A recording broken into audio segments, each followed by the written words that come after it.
Hello everybody and welcome to the NuWhoZone's NuWhoZone. We are here for Series 9. Peter Capaldi is reign as the Doctor and we're here for Face the Raven. So it's episode 10 for anybody out there. So if you want to get your DVD or whatever you're watching it on ready, we will get going on it as soon as I bring on me guests. So joining us as usual is the one and only Queen Charlotte. Hello, everybody. Hello. And we've got Mr. PD Rich himself. Oh, so you're telling me there's more than just 10 episodes this season? Oh, shock horror. Oh, We used to get that, the didn't time we? when we used do to you get remember what you did? nearly 14 episodes a season. Oh, yes. Back Yes, in the the good good old old days. days. Good old days of Doctor Who. Anyway, we got Chris Persia in the chat. He's in the middle of cooking. Chris. So he's cooking a late lunch for his dad. It's marinated roast pork tenderloin. Nice. And he's got the telly on and he will listen while he eats. So we will try keep the bad language to a minimum. I'm the guilty party. We will keep it at the minimum. And also we've got JWC reviews in the chat as well. So I've got my copy ready. I don't know if you guys have your copy ready to go. Yeah. Right. So what we'll do is we'll let Queen Charlotte, if everybody is ready in the chat, if someone just wants to throw a 1 in the chat so we can start and then we'll get this show on the road. Yeah, so a new week. How did everybody enjoy the weekend? It was nice. Yeah, mine was. It didn't rain as much as I thought it would be, so that was. Yeah, we had a bit of rain here. Yeah. The weather is a bit all over the place, actually. Oh yeah, it has been here. It's weird. Well, we got a 2 in the chat. Just want to be different tonight. Right, tell you what we'll do. We might as well go ahead. So, Queen Charlotte, without further ado, if you want to do the countdown there. Yep. So 5, 4, 3, 2, 1, go. Goddess. Oh, it's Laura.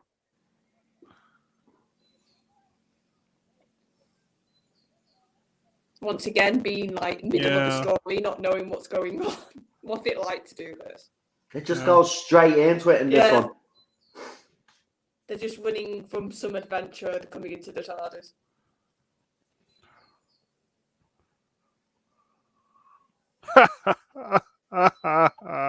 She screwed up. Ominous music. Oh, when the phone rings. It's never a good sign. Nope.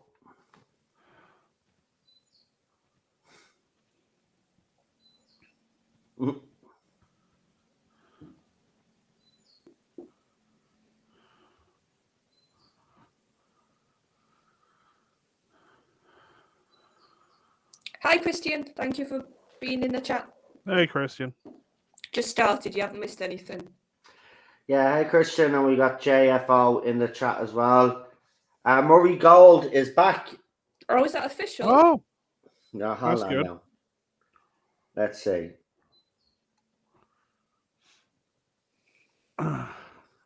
Right, because if it's not on any of the BBC official sites, it's not official.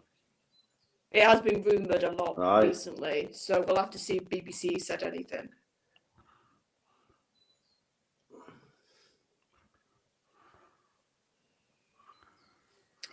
Yep. So yeah, it is official. Woo! It is. You just have to drop. Well done, JFO. Thank you for letting us know in the chat. Yeah, 2 minutes. Soundtracks now. 2 minutes ago, Murray Gold is returning to Doctor Who. The composer will once again work with the BBC's National Orchestra of Wales, with his musical scores appearing when Doctor Who returns in November. So he's for the 60th at least. Does it say anything about shooting stuff? No, but there is an article which I will look into maybe after we're finished this. That's a bit of good news at least. We needed some good news. Yeah, need some. That's what I said. It's always good to make sure you wait until it's from legit sources, but it's another thing that we said here, Murray Gold. It was a shoe in anyway. I mean, it's not even for the 60th. I think he was at least. Yeah. Yeah, we'll read the article afterwards and we'll see. And Christina, have a look at my requests and thank you for letting me know. Yep. So we got. Is it Briggsy? Is that how you say the character's name? Briggsy, yeah. Back in this, I liked him in Flatline, so it was a good shout to bring him back. He was the best part of it. Yeah, he was a good young actor they got, so it's a good idea to bring him back.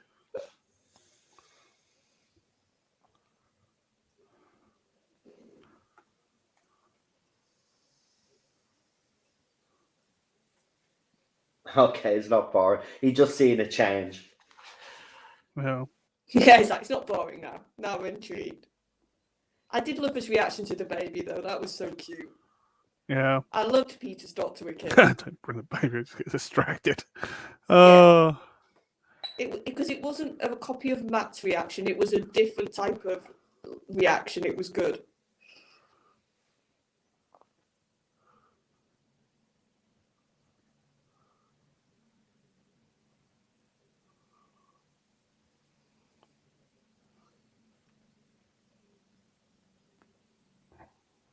Oh, you can move now. I cannot think that was half of a bit of a shout out to when Tennant's Doctor did that to Mickey. Yeah. Like a fun little callback.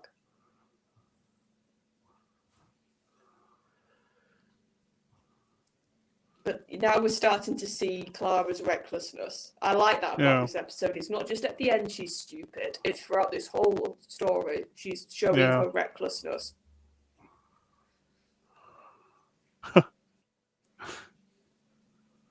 Yeah, Legend Murray is. But here's my hope. And I won't go for ages because Noel's probably going to do his own stream on this. It needs to be new stuff, though. He can't just be rehashing the greatest hits. It needs to be new music from Murray. And we need to start putting the good tracks on the album, not just the usual pap. The cards. There's not really much on the article except that he's got to be there for the 3 specials, but then it doesn't. All it just says is then Shooty takes over, then it doesn't say if Murray is coming along. Here's the thing. I honestly think he shouldn't be for Shooty. I know people might not like that, but I think we need a new composer for Shooty. Have Murray for the 60th. Yeah. Do you know what? I think Ben Foster should have taken over ages ago, personally. It should have been handed down. Yeah, because there was somebody you could tell who was almost being like put in the position at the time to take over from Murray. Yeah. But then Ben went off to Torchwood and then left afterwards. Murray stayed with Doctor Who for ages. Yeah. But no, that we needed a bit of good news. Yeah. So I'm happy we've got that now.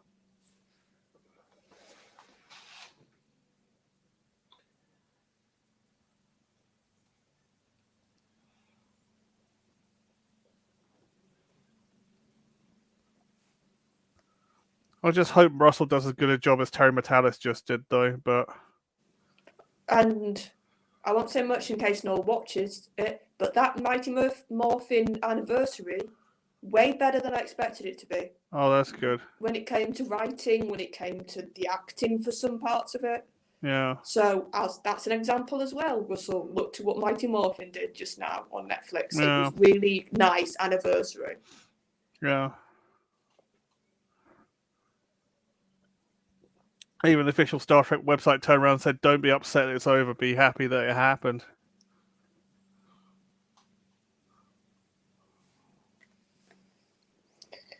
Now you can see Moffat. I don't know. Did Moffat write this episode? Oh no, I don't think he did.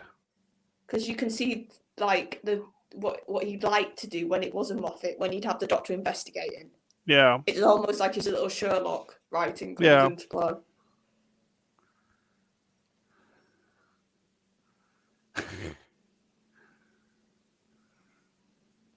Or on Facebook user, let StreamYard know who you are, so then we know who you are. So we don't know who's commented just now. There's But no you're interface excited, between so that's YouTube good. and Facebook, yeah.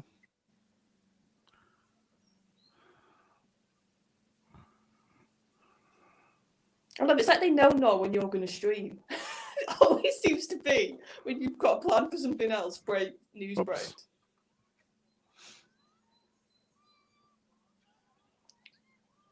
Oh, it's Clara being her usual self. Do you know, I'm glad this kind of Clara's lost a couple episodes though, because she's just getting really annoying by this point. Like, this was such a perfect send off. Such a perfect send off. Why not? That was the second time she's been killed in this season. Yeah, but why not Moffat didn't just have this as her ending? I still don't know. Yeah, I know. Like, it got set up. She even makes a hint, but I'll talk more about it when we get there, as to why she's been acting the way she's been acting. Yeah. And it makes sense. And Jenna does a brilliant performance in this episode. Can't knock Jenna. It's just the way she had to play it. Oh, yeah, you can't. She's proven 10 times over how good of an actress she is since Who. Yeah. I mean, she even did female Constantine good in The Sandman. Yeah. Despite the slightly dodgy accent. Yeah. She's not that great with accents, is she? She can do her own. God love her. Like, that's the sort of range she has. Yeah.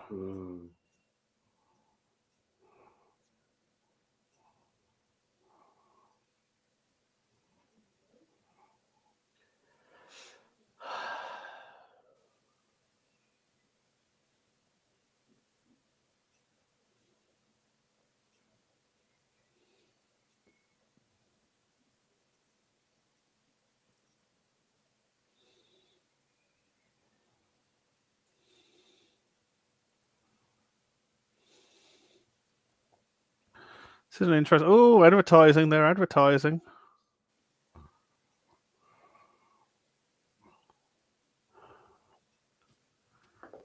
Apparently, they're in trouble in Scotland, Brewdog, anyway, so. Called a Dankula.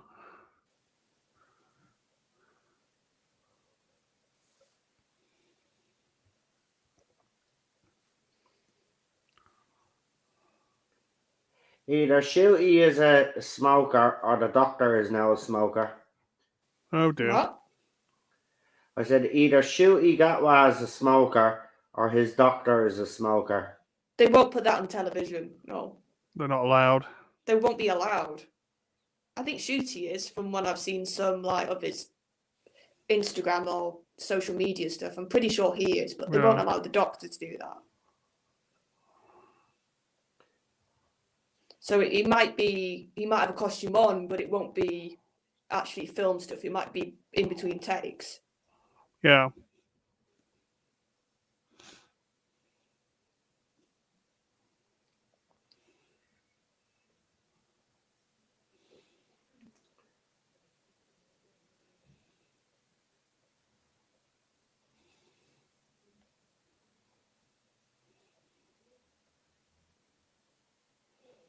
Yeah, we'll talk about Murray Gold at the end.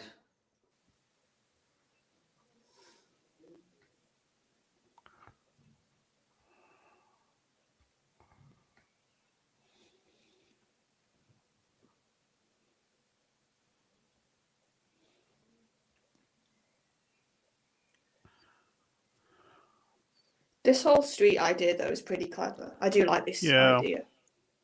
Because it's once again, it's like we were saying in Moffat Zero, it's something that exists. Trap streets do exist. Yeah. But it's his magical sort of interpretation again. Yeah, Sarah Dollard wrote this episode, not Moffat. Which is it's a brilliant little idea. Yeah, it's an interesting episode.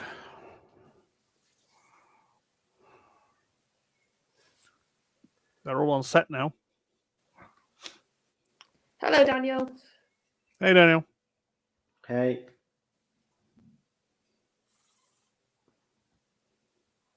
But I love like the look of it. It's like a proper Victorian oldie looking street. Yeah. It's quite gothic, and it just the idea of having all these refugees from these different races, sort of being displaced and living together. Yeah.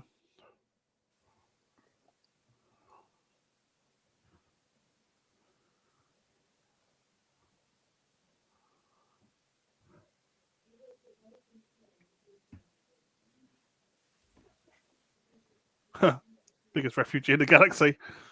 Yeah, that's what I mean. And this is I can't help but think they're trying to make a bit of a statement here, but they're being subtle about it. Yeah. About what happens when people get displaced and how they have to live together and what that means. Yeah. Does that mean that you have harsh rules almost? Is a shielder's way of doing things right? Yeah, that's it. You're right there, Charlotte. Dead on. But it's very subtle. It's just a part of the story, and you don't think about it until you sort of, if you know about who when it comes to allegory, then you realise what it's saying. Yeah. It's not quite a Diagon Alley. that was just where all the dodgy people live. Yeah, diagonally. But I can't help but think maybe at the time I'm trying to think when would this have gone out with the Potter stuff? Would it still have been relevant? Maybe there was a tiny bit of inspiration by the look of it. Yeah. I feel they've used parts of this set before though. They probably have. PD, come on, it was New Who at this point. They used a lot of stuff before. Yeah. And I like the fact that it's the filter, so they could be any alien and we're just seeing it as human. Yeah. And the little flashes you see of what they are, it's like that's just enough that you go, oh, that's an alien, and then it goes back to human. Yeah. Or the werewolf, I think he's a werewolf. One of the people.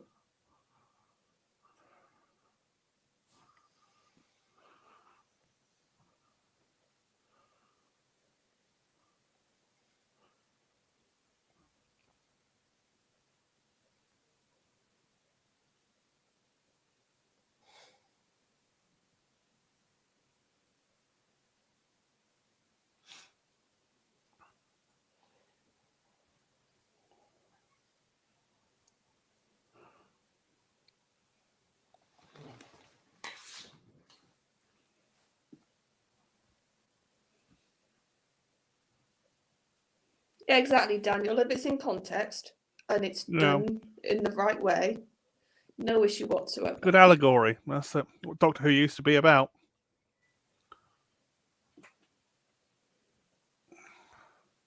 And it also needs to drive the plot, and it does here because of the countdown and having to say,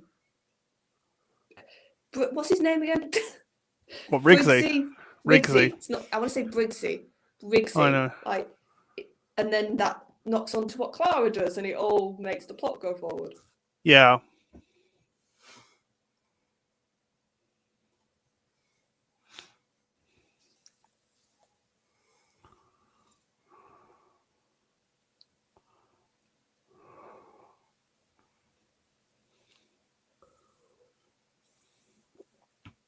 Jadoon. That's interesting. The way the police officers are Jadoon. It makes sense though. Yeah. Here's my question though, PD. Do you think they're there as refugees, or they're there to actually be like police? Probably peacekeepers. I was thinking that they're more likely to be there as a professional capacity versus. Yeah. Technically, Jadoon are mercenary police, though. So. Well, that's the thing. Like, they're not quite police. That was just what the Doctor was like. That's the closest I can. The shadow propagation are the police, but they're just hired thugs. The mercenary side. Yeah. That's what I mean. So they could be there as refugees.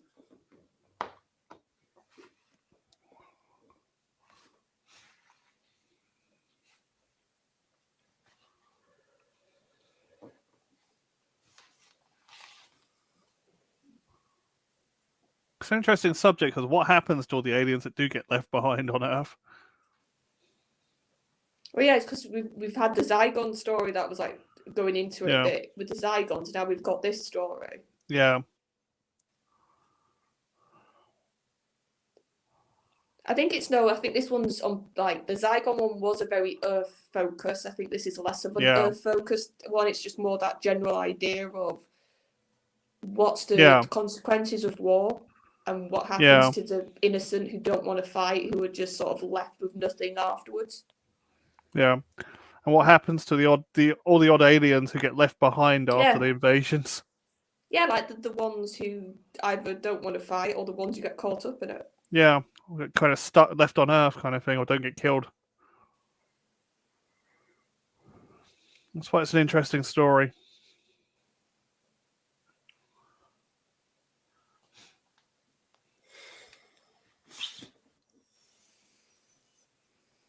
But if you think about how Earth, especially if you think of both Russell and Moffat, Earth was always sort of portrayed as it's very low risk, it's very low tech, so it would be a place for aliens to hide.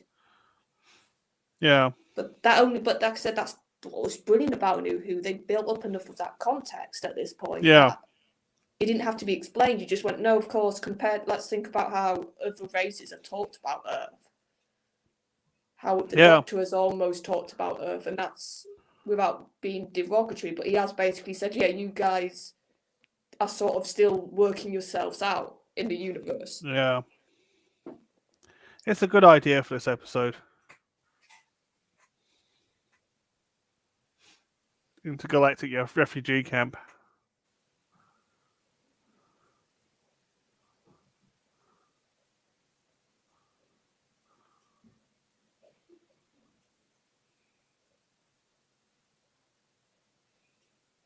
Yeah, because especially if you think about it, then connects back to what the Doctor threatens to become at the end. Yeah. Because once again, it's that idea of war and how does it turn people. Yeah. And of course, Shield's big rash again, which she always is. Oh yeah, she's not thinking through. No. So you've got her and Clara almost the same sort of a mirror to each other, haven't you? Yeah, that's kind of a Shield's problem. She's as blunt as a butter knife. But it's a Shield's problem, and I think this shows it perfectly. Yeah. She's completely divorced herself from feelings at this point, hasn't she? Yeah. She just does what she has to survive. Yeah. Coming into galactic survivalist, yeah. She's almost a machine at this point. I think she's definitely acted that way, and I think it's good. Yeah. Good acting from Maisie. You get that sense. Yeah. When the Doctor challenges her, she just doesn't even take him on. Yeah.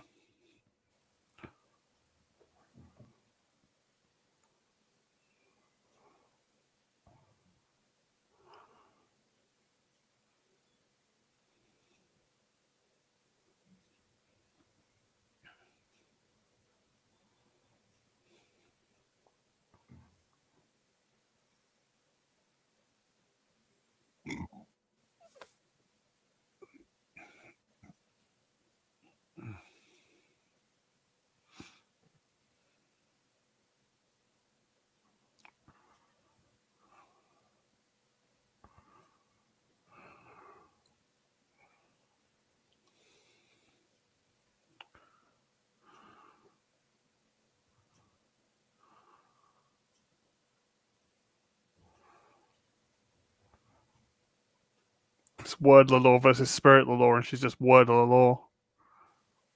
That's her problem. But yeah, it's also, you've got to think, I think it's a bit of also them commenting on what happens when you think of yourself as judge, jury, and executioner. Yeah.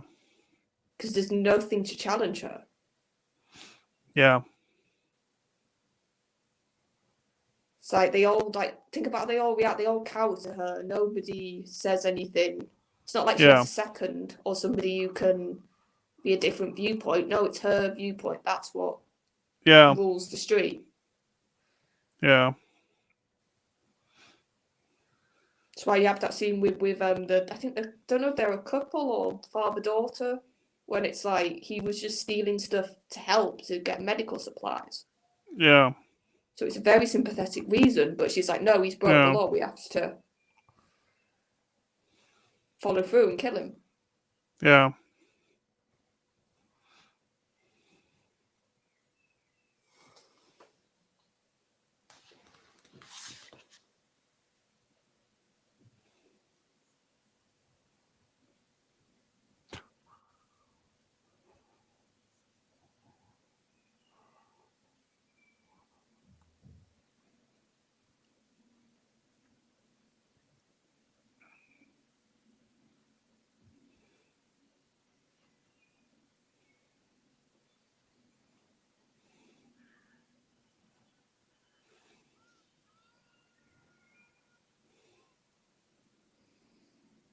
See, I'm weird. I don't find ravens scary.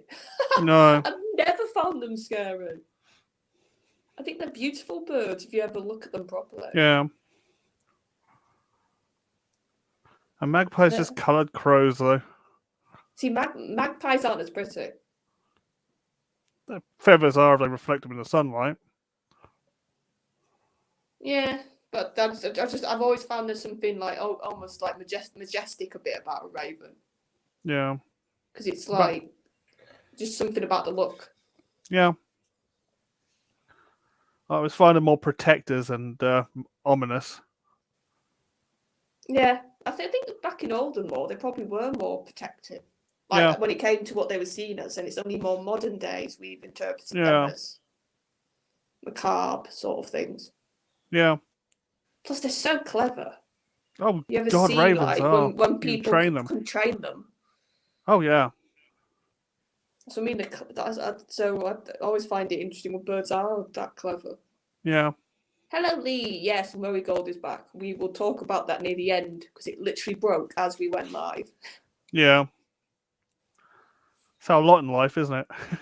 I said they know when Noel's going to stream. BBC just go, right, when's he going to stream? What date? Right, we'll announce it then.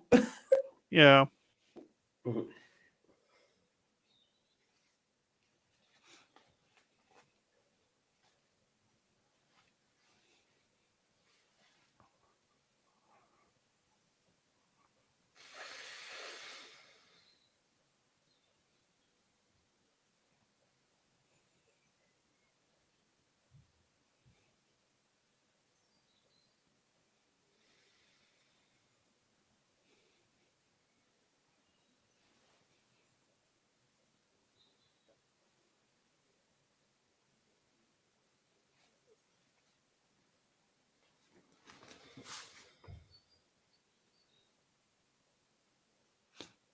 But this is where she got cocky because she thought by taking it, saving Riggsy, that the doctor would save her. She never anticipated that there might be a chance that the doctor couldn't save her, and that's why she deserved what she got. Yeah. But also, it's the cockiness, and it was never needed. It was a risk she didn't need to take. Mm-hmm. That's the added thing. It's not like, I'm trying to think of an example of a companion who has taken a risk before, but they've done it because that's been the only option. Whereas at Clara, she could have just allowed him to carry on having it. Yeah. And that's what she should have done. So it's like her own cockiness and folly in every sense. Yeah. And it's the way she's speaking, isn't it, as well? She's like, right, plan one, this is what the doctor does. You can see in her head she's putting herself on the same level. Yeah. Oh, he'll just save me at the last minute like he normally does. So I'm brilliant and strong until I can't be, and then I've got the doctor to be my backup. She's been also being a bit of a school teacher, isn't she? Oh, I'll save the student. Yeah. Yeah, even like just the Jane Austen comment, like that is her imitating the doctor to a T. Yeah. When she's like, oh, she's so annoying, you wouldn't get it. Like that's how the doctor speaks. Yeah.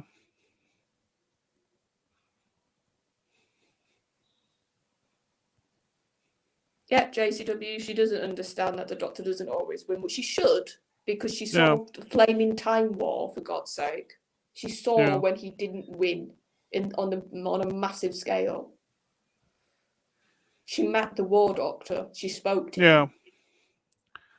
It's like almost like Stephen Moffat forgot about it and it didn't happen.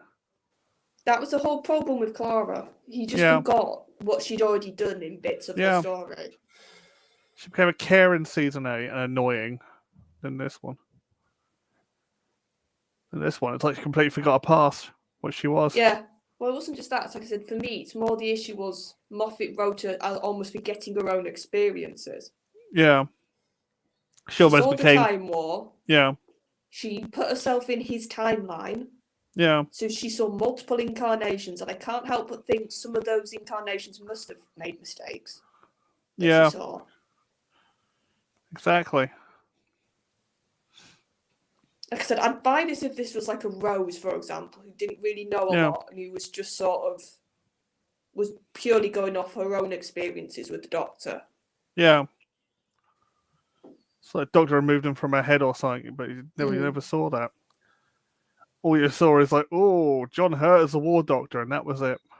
Didn't even see him leave the Legion.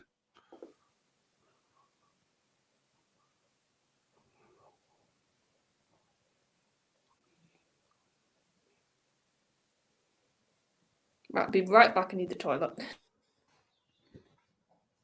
Okay.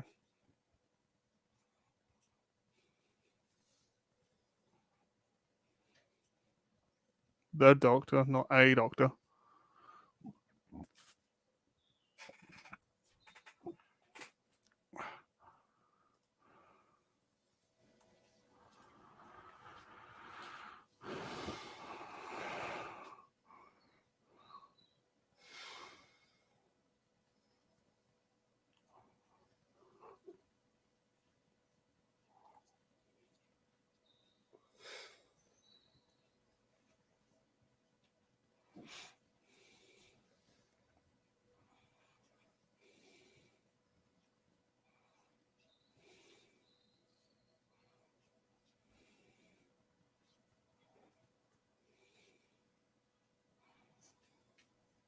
Yeah.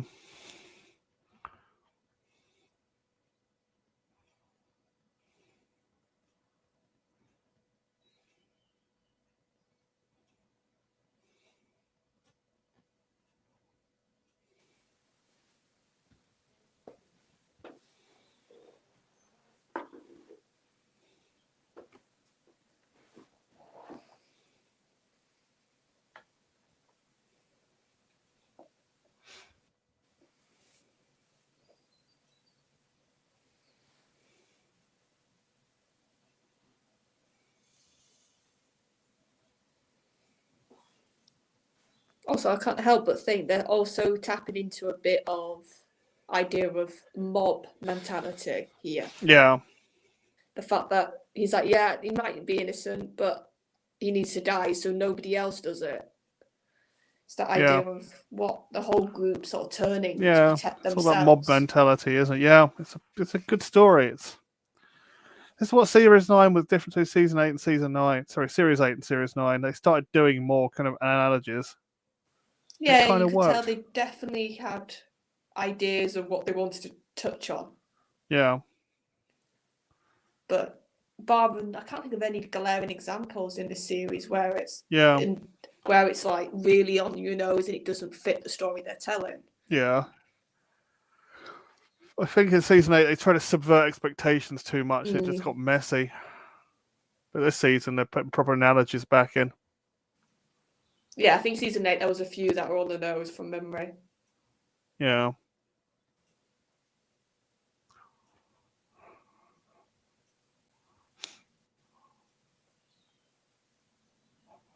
Oh, yes, it is about him, isn't it?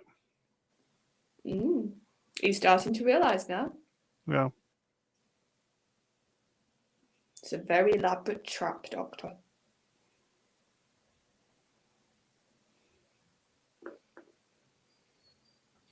Well, that's right, he's setting her up, isn't he? Well, he's been set up. Yeah. She's setting him up. Because she basically threatened him last time they met. Yeah. So it's like, yeah, this makes sense. Yeah. She's working for the Sisterhood of Khan, who's working for the Time Lords. She's working for somebody we don't know yet. But yeah. No. Sorry, spoilers, but it's been out for a little while now. And if there's one thing you bait the Doctor with, it's a mystery. Yeah.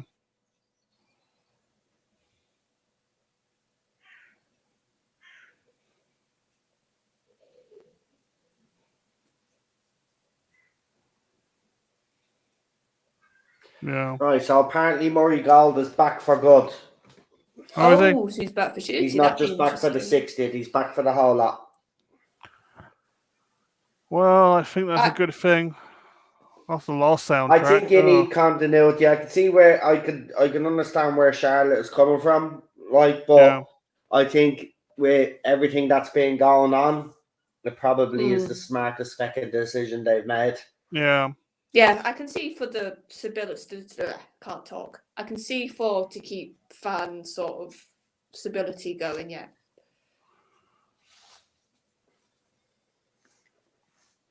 I still think though, then if Murray's for good, I think they should also have a second or somebody who works with him for shooting. So it'd be a mixture of two different musicians. I think that'd be fun.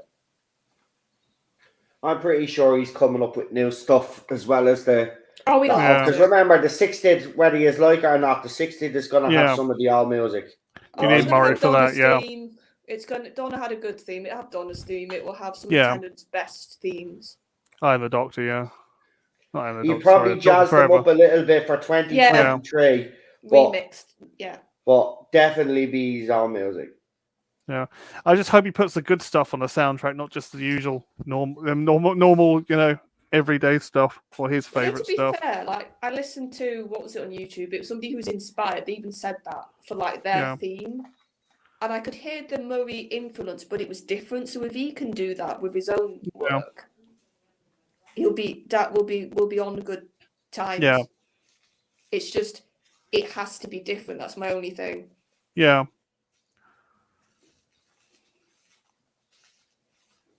Because it's been don't do Peter's theme again.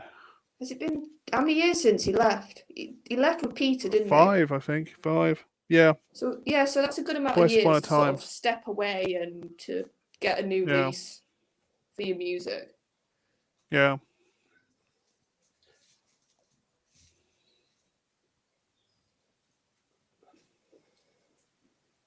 Do you know what? It makes sense to announce this now because they'll probably have his new stuff in the first trailer they release. So they wanted to announce it before. Because I think we'll recognise him straight away. Yeah.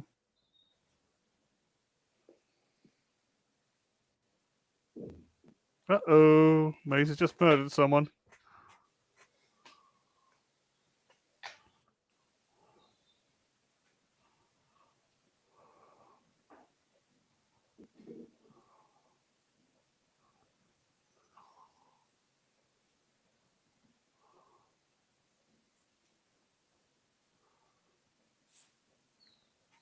Yeah.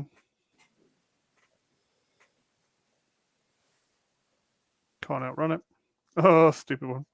Stupid Clara. Oh dear.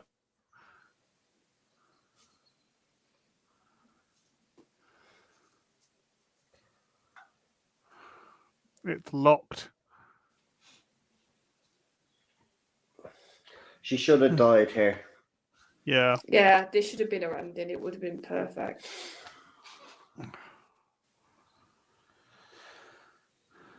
And I also think it would have been more impactful to the Doctor to actually lose a companion in this way. Yeah.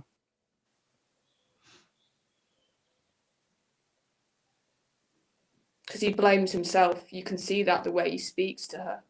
Yeah. He says, I should have protected you. I should have stopped this. Yeah. She kind of did it to herself, though, so... Oh, no, yeah, but the Doctor's always going to reflect everything back on him. Yeah. And I think he's saying in that moment, because he comments, he saw she was getting cocky. He saw that she was getting dangerous and taking risks. So he sees it as, I should have stopped you from taking those risks. Yeah.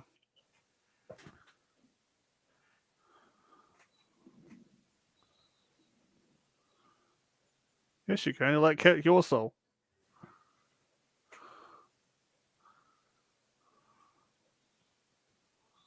I just love Peter's face from here. When you see he realizes, you can just see it's like furies just bubbling and bubbling until it bursts.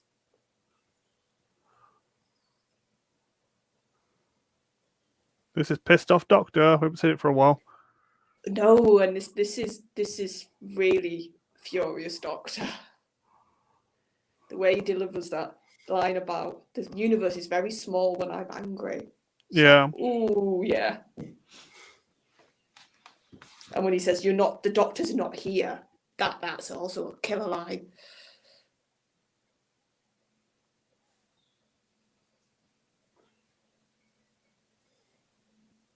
So at least she knows that it's her fault, like.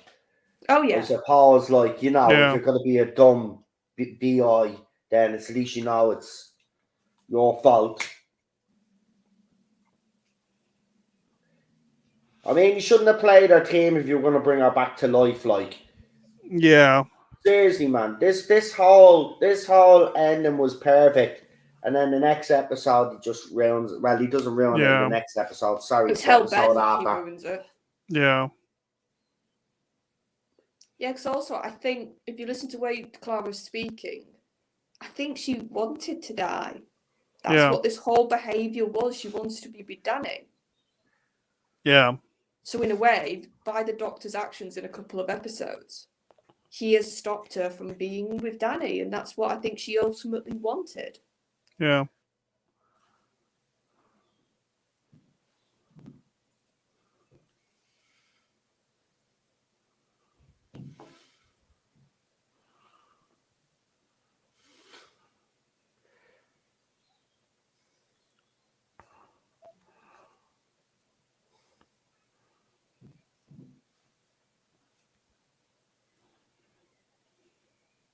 And I like the fact that she's scared and that she's actually really, like, she's having to force herself to be, I have to be brave. Yeah.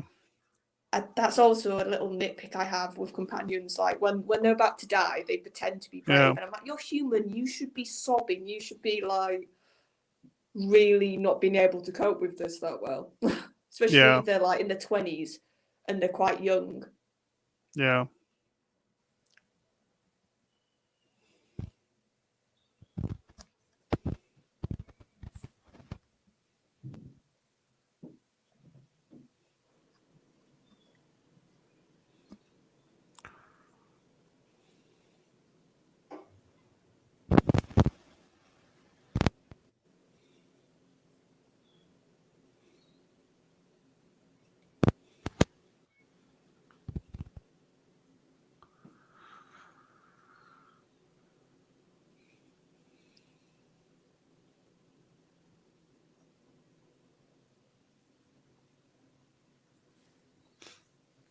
I mean, see what I mean? This is such a great scene.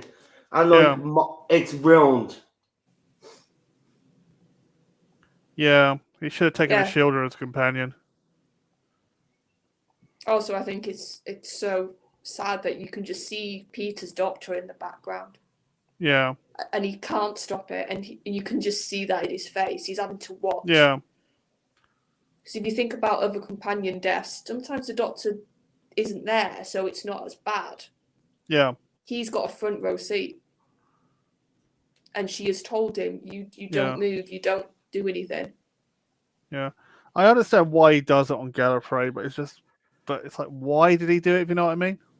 I understand why, I just think the method was not written in the way of the Doctor. Like, I understand the emotion of what he did. Yeah, because he's got a bit of a love-hate with his own people, because they're going to go and use their technology to just run off. I mean, that's why I liked his attitude towards the Rassilon, because he would have that attitude towards Rassilon. Yeah, he wouldn't care. He can't stand the guy. Yeah, he would be a mixture of I don't care and I hate you. Yeah, he would exactly have that response. Because everyone keeps saying about the Doctor in a human kind of capacity, but amongst his own people, he can't bloody stand them. No, I'll always go back to that moment in Utopia, I think it was. Yeah. With Tennant's Doctor. Yeah. When he realizes who Yana is, Yeah. and you can see it in his face. He's petrified. Yeah. And even Jack and Martha say, "Why aren't you happy?" And he's like, "Because it's my people." And you can see it there. He's a mixture of scared and furious. Yeah. He's disgusted by his own people. Yeah. But he still has that longing. You saw that though. Yeah. With this is Gallifrey moment. Yeah. He has this weird longing. Yeah. But he knows what they're capable of. So he's scared and furious at them at the same time. Yeah. He wants to return home to the perfect Gallifreyans, but they're just not perfect. Yeah, he wants to go back to when he was a kid. Yeah. When he didn't know what time the evils of the Time Lords. Yeah. Didn't know the Time Lords and the Daleks could be just as bad as one another. No. Didn't know they were going to release Rassilon from the, the Dead Zone. Yeah, and like just think about what they did to the Master. And like he knows so much now what they've done. Yeah. They used the Master like a... Yeah, he was a pawn. Yeah, like a pawn and just discarded him. Even in Drove him crazy. It wasn't even in Classic Who he was used. Yeah. It wasn't as much, but it was there. So when it happened in New Who, it was like, yeah, that makes sense. Of course they'd make him mad. Yeah.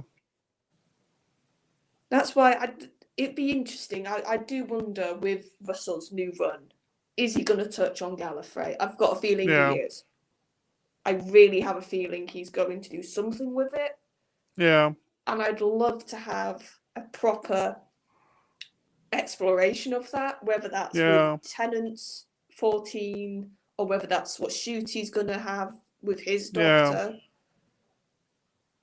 Just have them be present again in some sense.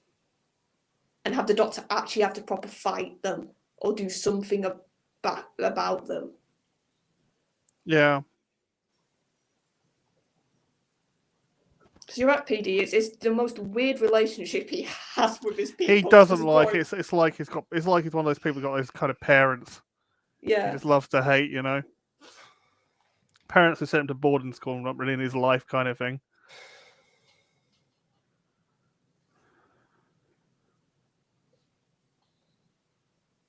Don't respect his life choices kind of thing. Those kind of parents.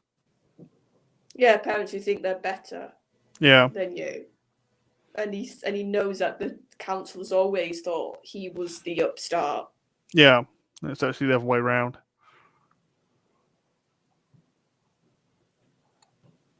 That's what I mean. I get why Russell didn't have them for his first run. I sort of get it, but I think now they're long overdue a proper return.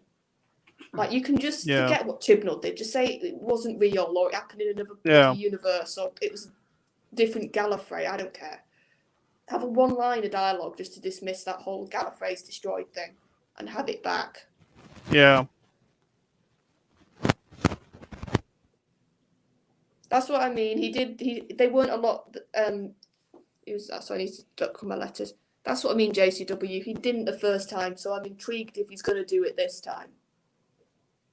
Because I think we won't go too much, but I think Jinx is a Time Lord. I really do. So I think he's doing something.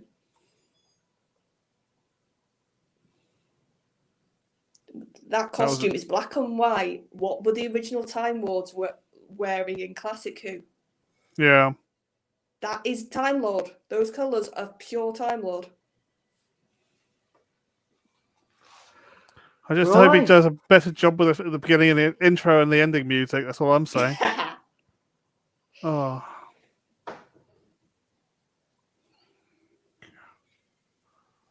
I hate this Ghost Train version. As long as it's not this sort of mowy music. Yeah. Right, let's get into the review because I know most people are here because they want to hear about the Murray Gold now. So like we'll just go through this real fast. So we'll start with you, Queen Charlotte. Yeah, this is, I think, by far one of the top 5 Capaldi episodes. It has a good mystery at the beginning of the countdown clock. It has some neat little ideas which aren't anything to do with the main plot. Like we said, you've got the refugee angle, you've got the idea of mob rule, you've got the idea of power corrupting, having a person like a Shielder not be challenged, and what she says goes. So you have that little sort of subplot. But then you have the Clara, which is obviously the main plot here. And you see that there's been hints before of her going a bit reckless, but you fully see it here. And I like how it's, even in this one episode, you see the progression of like the Doctor saying, "Oh, it's your fault, we can't go back to that garden." And then you see her hanging out of the TARDIS and giggling about it afterwards. So you're seeing this, and then her conversation, how she's arrogant, how she's talking like the Doctor, how she just assumes everything's going to be okay. I can just take this risk on. Yeah.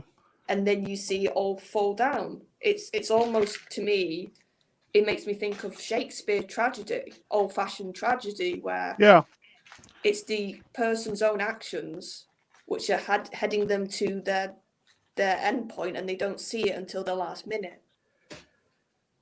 And like I said, I agree with you. I like the fact that she doesn't deny it. When it hits her, it hits her. And she uses that moment to try and tell the Doctor, don't get angry. She says, I love that scene when she's telling him, I know you can't be by yourself. Don't let your anger be my name.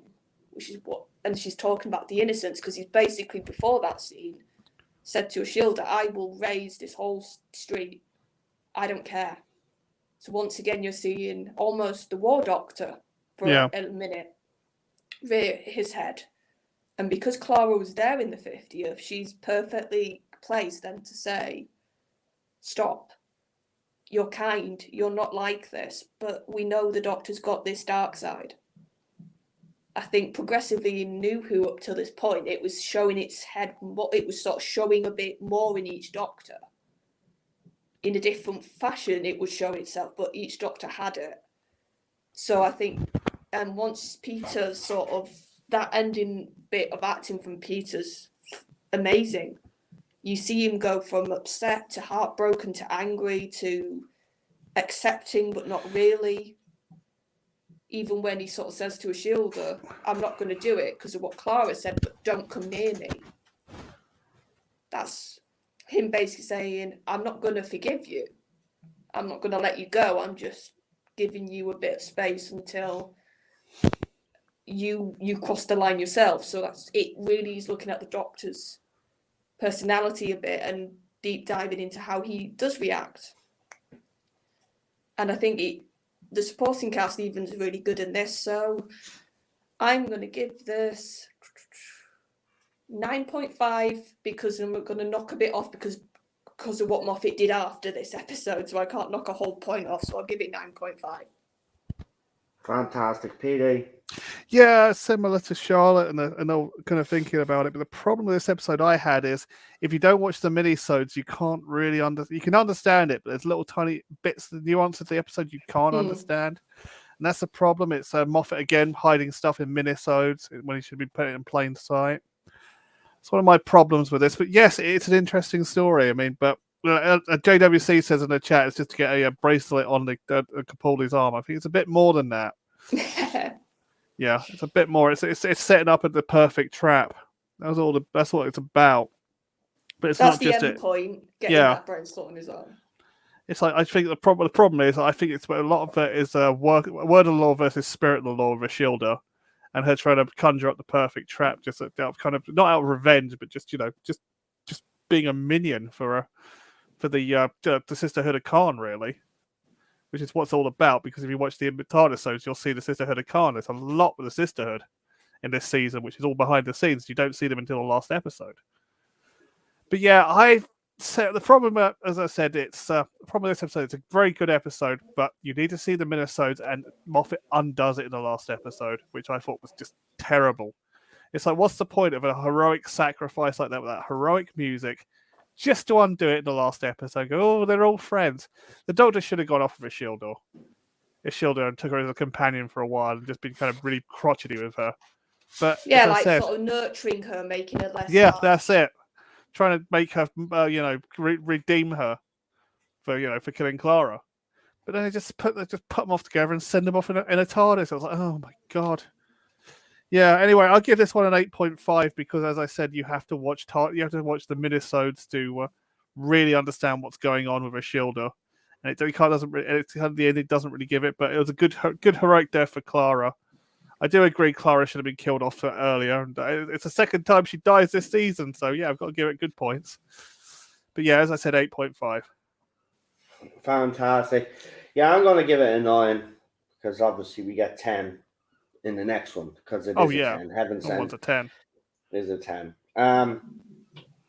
Yeah, I like this episode, but I think the next two. It said this one kind of sets it all up, and then obviously we get the second episode and we see what's going on there. But yeah, I mean, it was great to see Maisie Williams back again. But yeah, I think there was a missed opportunity there with the whole making her companion would have probably been a good idea instead of getting the scene that we do eventually get. But there you go. But yeah, there's not much I can really, because I kind of judge these three. I judge them as one, really. Yeah. Because it is a 3-parter. Yeah. Yeah, technically it is. Yeah, it is. Definitely a 3-parter. So, yeah, I think that's generous. Anyway, my nose is just killing me here. Sorry, folks. I've got Daniel gives it an 8 or a 9. It's a bit too generous. No, 9 is a bit too generous, so he's giving it an Garbage 8. doesn't like the Maisie Williams character either. It's how she's directed Garbage, I think, especially by the end of this series. We know she can act. So insufferable. Right, before I completely lose the ability to breathe properly, let's briefly just get into Murray Gold's return, and apparently he will be back for the foreseeable future. So, too late or good news? I think it's good news. I think it's, to be honest, it's one that we all were expecting anyway. It got talked about so much. The fact that Russell basically got everybody else back from his first run when it came to producers, like his main team. Murray was a massive part of that first run. His music, you could tell Russell would write story beats with the music in mind. And I think that's how you should write, honestly. I miss that writing style of when music was just as important or when it would be a part of the process. So I think it's good news because he's a very skilled composer. I think for the 60th, it's going to be nice to hear some of those old beats, some old themes. But like you said, he's probably going to do them a bit different, which is nice. I love Donna's theme, but to hear that updated with a different type of version, or still the same beats, I know, but I think that's interesting. And that's the other thing. Murray, for me, did emotions so well. And that's what I want in the 60th. I want emotion. Yeah. I want character beats that I can get attached to. And I think, and I've had this feeling for a while. I think this 14th Doctor, yes, he's going to share some traits with the 10th, but I think he's going to be a very different character. Yeah. I think Russell wouldn't want to just write the 10th Doctor again. I think Tennant, more importantly, if I'm being honest, he's done a lot of acting work since that first run. He's flexed his muscles, he's been villains, he's been so many different characters. So why would he not want to show that? To have that room to breathe and to flex. So I think you need music that shows that change, that this is a different Doctor. And I think having some music that's very different will be a good way to indicate that, to sort of make us get used to this new Doctor. So, but I understand for some people this probably is too late. But for me, I think it's good news. Fantastic, PD. Yeah, it's very good news, actually, I think. We just need to get away from that plinky, one man with a piano, Sega Nakanoda kind of themes from the last series, because it just drove me crazy. Or elevator music, as I referred to it. Yeah, it was just right into the story, not the character. And that's what Murray Gold can do. He can write to the character, really write to the character, and make the emotions shine. He is an expert at doing that. I mean, that's what I've done my dissertation on, partly. absolute expert. So I'm glad he's back. But the problem with Murray is, if he goes any longer than 5 or 6 years, he starts getting stale. He'll get tired, yeah. Tired and stale, because he kind of got like that kind of near the end of Matt's era. And then with Peter's era, it was like, it's like apart from season 8, season 9 got a bit stale until the end. And then we had the Shepherd Boy, which is like one of the best bits of music he's ever written. But it was like getting kind of stale until he bang. So yeah, I think he should come back for a few years and then pass it down. Maybe pass it down to Ben Foster, Ben Foster, because Ben Foster's got this talent. When he composes for Doctor Who, he can write to the action and he can write to the emotion. I think we need to balance it out. Or like I said, PD, I think the more likely thing is have just a second who's just as important. Get Ben Foster back. With him. As long as Ben comes back, that'd be absolutely brilliant. So I just think he needs a little bit of someone to pull it kind of back towards kind of the modern, kind of real, kind of more action based as well. And Ben is perfect about the action. You kind of need the yin and the yang to the yin, if you know what I mean. Yeah, I think sometimes Murray could get a bit indulgent in his own track, and you needed it to sort of... and tired. And I think one of the reasons he got tired was because Ben left. Because it just got really tired, sometimes after Ben left, after Torchwood, because Ben was actually composing a little tiny bits and snippets and stings for Murray. And kind of That's after Torchwood... This can't be your... I think... I'm hoping he's got a good team around him. Yeah. That it's not just all falling on him. Yeah. Because it definitely felt like that sometimes during New Who. Yeah, sorry, I'll take what I've said back. I think kind of near the end of season 8, I felt the music got really flat. And it kind of picked up kind of mid-season 9 again. But it's just he needs just someone else to work with him, someone good who can write action pieces. I think, it's good news all round. It's good news. I'm glad he's coming back because I just think Sagan. It was just like, oh god, it's like as you said, elevator music, plinky plinky, one man on his piano, the Doctor theme. Oh god, I hate that Doctor's theme.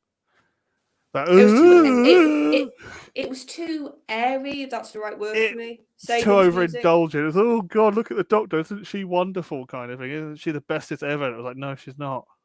She's the worst Doctor that's been. She doesn't behave like the Doctor. So she actually behaves more like the Master than the Master does. But yes, I'm kind of glad. I think we need someone back who knows what they're doing, just for now.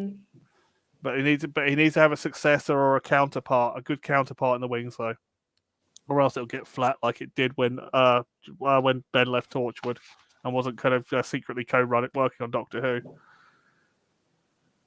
Yeah. Well, we'll see what happens. Not surprised. Yeah. There's nothing more I can really say. I think, I think it's too late for a lot of fans now anyway. So, I'm seeing the reaction on Twitter. I was going to say, what's it like? This Murray Gold thing is not going to cut it. It doesn't matter what he does now. Not happy? No, I think Doomsday and Jinx have actually killed it, to be quite honest with you. Yeah, like people saying, great that he's back, but it's too late. Yeah. It's too late. Too late. But at least the music in the musical episode is going to be good, though. I do not want a musical episode. Well, that's more than likely that's going to happen because they've got a piano on the roof, and there'll be no reason for a piano to be on the roof unless he's doing a one-off episode, and that's what it looks like, man. I'm telling you, Jinx is part of the musical episode. I say it's pretty much nailed on because they've been kind of, this is something that actually BBC have wanted to do for a long time as well, because even Jordan Chibbs' era, they wanted to do the same thing. And for imagine Sagan do it during Chibbs' era. It'd be an absolute. Doesn't matter anyway. They want to just set light to it. Make the show more of a joke. At the end of the day, we've got nothing to lose. I know. It's just gonna be that one crappy whimsical episode that everyone just calls the crappy. Anyway, I'm only speculating about the musical episode because I know, when I put speculation out there, people think it's actually fact and say it's not true. We never said it was true. It's just Yeah, it's just conjecture and speculation. And this is me, who people know I adore. I'm a massive Disney person. I love those original movies. I love musicals. But I do not want Doctor Who to do one. So that just shows. Yeah. I saw what happened when Xena did one. Wasn't good. Well, go on, just finish what. Sorry, yeah, when I saw Xena Warrior Princess, all of a sudden I'm just fucking after getting sick really bad now. Okay. So I need to finish up because I'm actually finding it hard to breathe here. Okay, buddy. Yeah, as I was saying, the Xena musical episode was like an opera, and it was awful. It was That's what I mean. It's a very terrible. hard thing to get to work, and I'd rather they not risk it. Yeah. Yeah. Anyway. Right. Anyway, do channel shout outs, guys.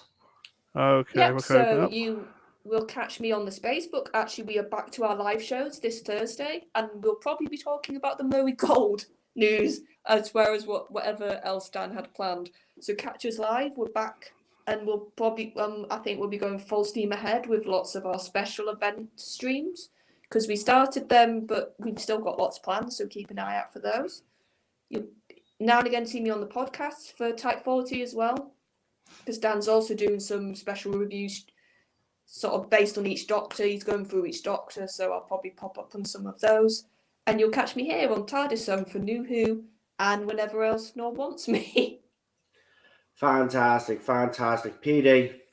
Okay, you can find me here. You can find me moderating in Rabbi's chat, and sometimes you can also find me on the Facebook when Danny's a specialist. Fantastic, and you'll see me here during the week, folks. Hopefully, so I'm going to leave it there, man, because I don't know what's going on. But I just need to get off stream right now. So I'll see you all on Wednesday, something. Yeah, but I'm you're all right. What's tomorrow? Nothing's tomorrow because I'm not getting into it, but nothing's tomorrow. I'll be taking the day off. So catch me Wednesday, yeah, and then I'll be back on. I don't even know. Listen, I'll be back when I'm back. Just enjoy your week, and I'll talk to you all very soon. All right, have a good one. Bye. See you soon. Stay safe.